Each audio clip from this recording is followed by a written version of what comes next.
కార్తీక దీపం season 2 685 episode చూద్దాం. అక్కడ సూరజ్ హెల్త్ ఫుడ్ దగ్గర ఎపిసోడ్ స్టార్ట్ అవుతుంది.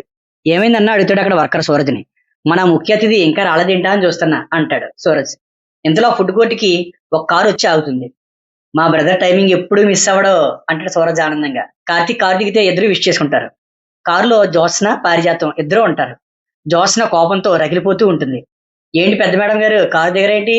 మనం వచ్చింది ఊరికే చూడడానికి కాదు పని చేయడానికి. దిగండి దిగండి అంటాడు కార్తీక్ పరిహాసంగా. రాత్రి నువ్వు ఇచ్చిన బిల్డప్ చూసి రావనుకున్నానే అంటుంది పారిజాతం. ఎప్పుడు ఏం చెయ్యాలో ఈ జ్యోత్స్నకు తెలుసుగ్రా అని అంటుంది జ్యోత్స్న. నేను తల దించుకున్నా అందులో కూడా నా గెలిపే ఉండాలి అంటుంది జ్యోత్స్న గర్వంగా. నేను వస్తే వీడికి ఏదో జరుగుతుంది అనుకుంటున్నాడు కదా, ఏం చేస్తానో చూడు అంటుంది జ్యోత్స్న. మళ్ళీ నాశనం చేస్తావా అంటది గ్రాని చిరాగ్గా. ఏం చేస్తానో నువ్వే చూడు అంటుంది జ్యోత్స్న. ఇందులో కార్తీక్, హలో మేడం గారు మీరు వచ్చింది కారులో కూర్చోడానికి కాదు పని చేయడానికి, అక్కడ కస్టమర్ల వెయిటింగ్ అంటాడు. దిగుతున్నావరా అంటది పారిజాతం విసుగ్గా. ఇద్దరికి ఇష్టం లేకపోయినా కారు దిగి వస్తారు. అక్కడ ఫ్లెక్సీలు ఉంటాయి. అందులో జ్యోత్స్న ఫోటోతో నా వల్ల తప్పు జరిగింది అని తెలుగులో ఒకటి, Suraj healthy food is the best అని ఇంగ్లీష్ లో ఇంకో ఫ్లెక్సీ, ఇలా ఉంటాయి. అవి చూసి పారిజాతం నీ ఫోటోలు ఎంత అందంగా ఉన్నాయో కదా అని మురిసిపోతుంది. ఏంటి అందంగా ఉండేది, అందులో ఏం రాశారో చూడు అంటుంది కోపంగా జ్యోత్స్న. తెలుగు చదువుతుంది, తనకి ఇంగ్లీష్ రాకపోతే జ్యోత్స్నాయే చదివినిపిస్తుంది. ఇది నాకు ఎందుకు చెప్పలేదని కోపంగా కార్తీక్ని అడుగుతుంది జ్యోత్స్న. నాకు చెప్పాడుగా సూరజ్ అంటాడు కార్తీక్ నవ్వుతూ. ఇక్కడేమీ తప్పులు రాయలేదు, చేతిలో ఫోన్ ఉంది కదా అని ఫోన్ చేయించి స్టాల్ని నాశనం చేయించావు. వచ్చే చెడ్డ పేరుని పోగొట్టాల్సింది నువ్వే కదా, అందుకే ఈ ఏర్పాట్లు. సోషల్ మీడియాలో పబ్లిసిటీ గట్టిగానే చేశానులే, మార్నింగ్ నుండి నువ్వు బిజీగా ఉండి ఇంకా ఆన్లైన్ లోకి వచ్చినట్టు లేదు. తమరి సోషల్ మీడియా అకౌంట్ ఓపెన్ చేస్తే నీ ఫ్యాన్స్ నుంచి కామెంట్స్ వరదల్లా వచ్చి పడతాయి అంటాడు కార్తీక్ తనని ఆట పట్టిస్తూ. జ్యోత్స్న కోపంతో రగిలిపోతూ ఉంటుంది. పారిజాతం అయితే నీ ఫోటో పెట్టుకొని పబ్లిసిటీ చేసుకుంటున్నట్టున్నాడు, ఇది నీ గొప్పే కదా అంటుంది. ఇది గొప్ప అని అడుగుతుంది కోపంగా జ్యోత్స్న. మరి లేకపోతే షాప్ ని కూల్చేయడం గొప్ప అని అంటాడు కార్తీక్. బావా అంటది కోపంగా. ముళ్ళుని ముళ్ళుతోనే తీయాలి అనేది పాత సామెత అయి ఉండొచ్చు, కానీ పనికొచ్చే సామెత. నీతో జరిగిన నష్టం నీతోనే భర్తీ కావాలి అంటాడు. తర్వాత సూరజ్ తో, బ్రదర్ జ్యోత్స్నాకి యూనిఫామ్ ఇవ్వ అంటాడు. యూనిఫామ్ ఏంటి అంటుంది ఆశ్చర్యంగా. షాప్ కి సర్వర్ యూనిఫామ్ వేసుకొని నీ సొంత షాప్ లో సర్వీస్ చేసినట్టుగా నేచురల్ గా సర్వీస్ చేయాలి అంటాడు కార్తీక్. అంత నేచురాలిటీ దీని వల్ల అవుతుందంటావా అని అడుగుతుంది పారిజాతం.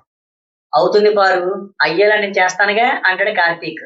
చేస్తావురా, నువ్వు ఏదైనా చేస్తావు అంటుంది పారు. అలాగే జ్యోత్స్న చేత యాప్రాన్ అంటే యూనిఫామ్ వేయించేస్తాడు.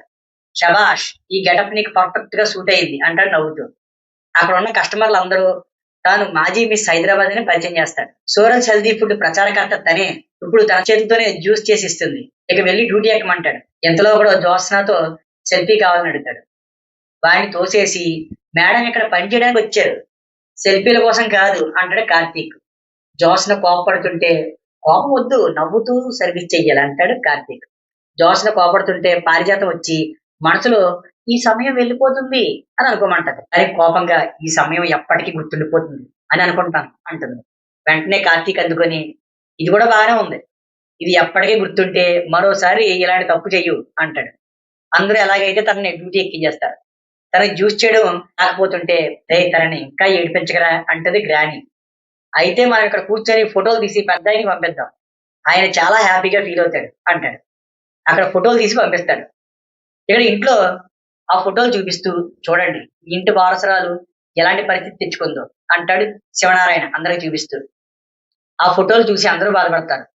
అహంకారం మనిషిని ఏ స్థాయికి దిగజారుస్తుందో జ్యోత్స్నకి ఎప్పటికైనా అర్థం కావాలి అంటాడు. ఇలాగైనా నేను నా మనవరాలు చూడాలనుకోండి అని బాధపడతాడు. నువ్వే కదా నాన్న వెళ్ళమన్నావు అంటుంది కూతురి గారు పక్క నుంచి. మరేం చేయమంటాం, చేసిన తప్పుకి మనమే దండించాలి, కానీ దాన్ని దండించే వయసు ఏనాడో దాటిపోయింది. ఇలా చేస్తేనైనా మరోసారి తప్పు చేయకుండా ఉంటుంది. నాకు ఇష్టం లేకపోయినా కేవలం దానిలో మార్పు కోసం వెళ్ళమన్నాను. లేదంటే ఈ శివనారాయణ మనవరాలు ఎవడో అనామకుడ షాప్ లో జ్యూస్ అమ్ముకోవడం ఏంటి, ఇది నాకు పరువు తక్కువ కదా, ఇది నాకు చిన్నతనం కదా. కానీ తప్పు లేదు, దాని అహంకారం తగ్గిపోవాలంటే ఇలాంటి శిక్షే పడాలి అంటాడు శివనారాయణ. నాన్న నువ్వెందుకు బాధపడతావు, ఆ అబ్బాయి ఏమీ జ్యోత్స్న మీద పగ తీర్చుకోవడం లేదు, జరిగే నష్టానికి పరిహారం చూస్తున్నాడు అంతే అంటుంది కూతురి గారు. దీప కూడా కలగ చేసుకొని, అవును పెద్దయ్య గారు, అంత పెద్ద గొడవ జరిగినా అతను ఒక్క మాట కూడా తప్పుగా మాట్లాడలేదు, మర్యాదగా తన బాధను చెప్పాడు అంటుంది.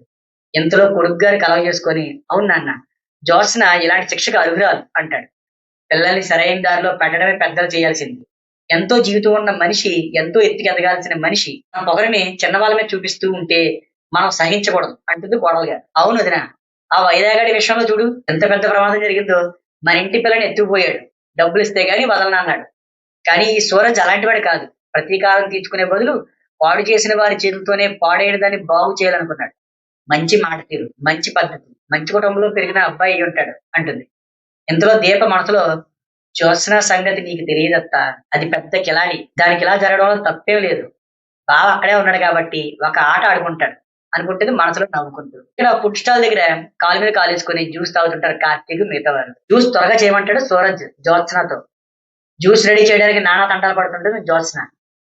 ఒరేయ్ పాపం అది ఫీల్ అంటుంది పారు. తన మీద జాలి చూపిస్తుంది. దానికి ఒక కూలర్ పెట్టించరా అని అడుగుతుంది. కార్తీక్ నవ్వుతూ ఇది శివనారాయణ గారి బడ్జెట్ కాదమ్మా, సూరజ్ గారి బడ్జెట్, సర్వీస్ చేయాల్సిందే అంటాడు. ఎంతసేపు రా అంటుంది. అది బ్రదర్ చూసుకుంటాడులే అంటాడు. తాను జాలి పడుతుంటే పార్టీ మార్చేసినట్టున్నావు అని అడుగుతాడు. అంటే ఆ మాత్రం ప్రేమ చూపించకపోతే దానికి అనుమానం రాదు అంటుంది కంగారు పడుతుంది.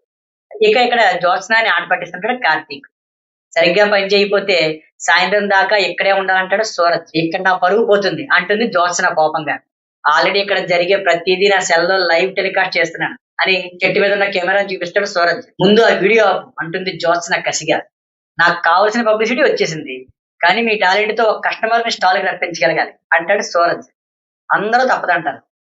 తన ఫుడ్ స్టాల్ కి ప్రమోషన్ చేయాలంటారు. ఇక తప్పలేక సూరజ్ హెల్దీ ఫుడ్, మీ ఆరోగ్యం మా బాధ్యత, ఆర్గానిక్ మరియు హైజెనిక్ ఫుడ్స్ తో మీకోసం నేను సిద్ధంగా ఉన్నాం, టేస్ట్ చేయడానికి మీరు సిద్ధమేనా అని వయ్యారంగా మాట్లాడుతుంది జ్యోత్స్న. వెంటనే ఒక కస్టమర్ వచ్చేస్తాడు. అందరూ జ్యోత్స్నాన్ని మెచ్చుకుంటారు నవ్వుతూ.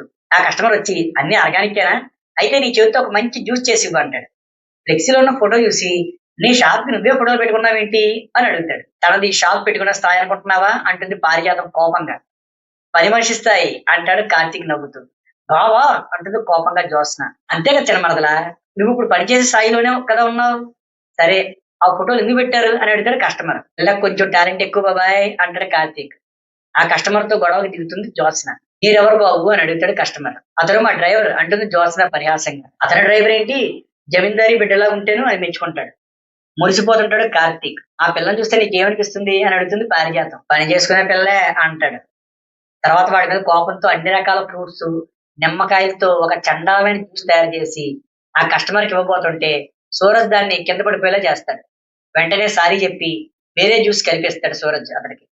జ్యూస్ ని చాలా బాగా మెచ్చుకుంటాడు. అతడు జ్యోత్స్నకి డబ్బులు ఇచ్చి వెళ్ళిపోతాడు. తర్వాత సూరజ్ ఏంటి మేడం జ్యూస్ పొరపాటు కింద పడిపోయింది అనుకుంటున్నారా, నేనే కావాలని పడిపోయేలా చేశాను. ఏమైంది బ్రదర్ అని అడుగుతాడు కార్తీక్. మేడం గారు నిజంగానే జ్యూస్ ని కల్తీ చేశారు. కస్టమర్ తాగాడంటే తూ అని ఉమ్మేసి వెళ్ళిపోయేవాడు. ముందుగానే చూశాను కాబట్టి అడుగున్నాను అంటాడు.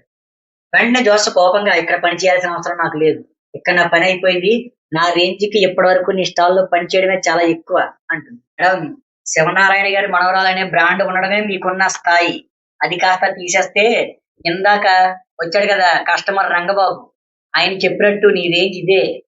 వెంటనే జోస కోపంగా బావా ఆఫీస్కి వెళ్ళిపోదాం పదా అంటుంది. సరే వచ్చి కార్ ఎక్కండి, ఇంటి దగ్గర పారుని డ్రాప్ చేసి మా ఆవిడని తీసుకొని వెళ్దాం, ఉంటా బ్రదర్ అంటాడు కార్తీక్. అందరూ కార్ ఎక్కేశాక సూరజ్ జ్యోత్స్న దగ్గరికి వచ్చి కాలం ఎప్పుడు మనకు అనుకూలంగా ఉంటుందని అనుకోవద్దు మేడం, నిన్న మీది ఈ రోజు నాది, మళ్ళీ నా జోలికి రాకండి, have a nice day, good bye అంటాడు. జ్యోత్స్న కోపంతో ఊగిపోతూ సీటు బెల్ట్ పెట్టుకుంటాం. గుడ్ బై బ్రదర్ అంటాడు సూరజ్. కారు బయలుదేరడంతో అక్కడతో ఈ ఎపిసోడ్ ముగుస్తుంది. మన ఛానల్ ఇప్పటి వరకు సబ్స్క్రైబ్ చేయకపోతే సబ్స్క్రైబ్ చేసుకొని మన వీడియోని లైక్ చేస్తారని ఆశిస్తున్నాను. Thank you.